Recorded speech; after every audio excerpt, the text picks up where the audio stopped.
So moving on to the 4 C's of borrowing, and I'll go through these. Each one is very important, and I'll give you a couple things to jot down as we go. So first is the character, and the character piece is really about your work and your income history. Just a couple things to be thinking about there. For work history, have you jumped around a little bit? Is there anything that looks a little bit spotty on your resume?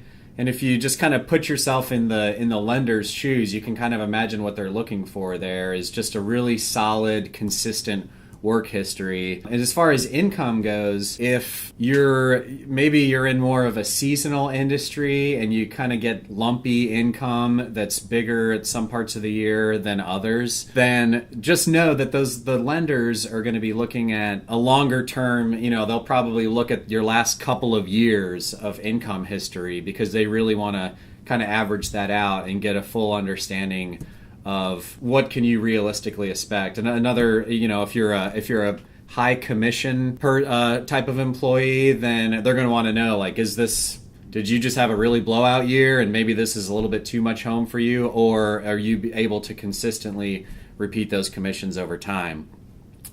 Moving on to capacity, this piece is just all about what you can afford. The lenders want to know how stretched out are you currently, and then how much more debt could you realistically take on and still be comfortable. I think it's worth probably writing down this number.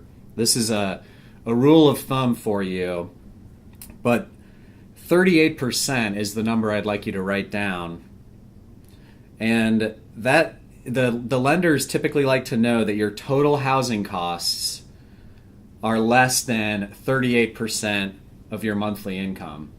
So your total housing costs equals, of course, your mortgage payment, any PMI that you're paying monthly, any HOA fees that are due, and then your taxes kind of averaged out. So they really like to see, of your total monthly income, they'd like your total housing costs to be under that 38% mark. And I'll just say quickly, I won't go into too much detail, but another number is just that your total debt to income. So when it comes to not just housing, but really all your debt that's out there, rule of thumb there is to keep that under 43%. All right, so collateral it's really the house. So when you're getting a mortgage, you're asking for a loan, and really the collateral that you're putting up is that house. I think what's important here is just to make sure, are you confident in the house's current value, what you're paying for it, and, are you getting a good, reasonable appraisal on that house?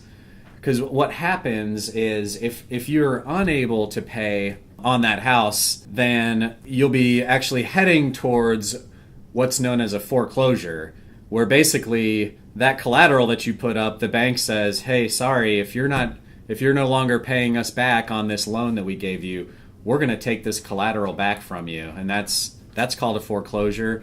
You will have, just to kind of let you know what some of the other buzzwords that you might hear out there, but you will, if you're struggling to make those payments, you will get a little bit of time to try to sell that house, and that's what's known as a short sale. But again, just know, I think it can kind of just get lost in the weeds, but know that you're really putting that house up as collateral for that loan that you're taking out. The credit piece, we actually do full presentations about how to, really make sure that your credit score is working for you and how to build up and maintain a good credit score. But the 4C, credit score, is really the most important one. So if you don't know your credit score and you're considering beginning to look for homes, I strongly urge you to check that out. You can get a free full report from Annual Credit Report .com. There's also just some other websites where if you just want to do a quick score check, another one that's pretty popular out there is Credit Karma. So I would, like I say, urge you to know your credit score.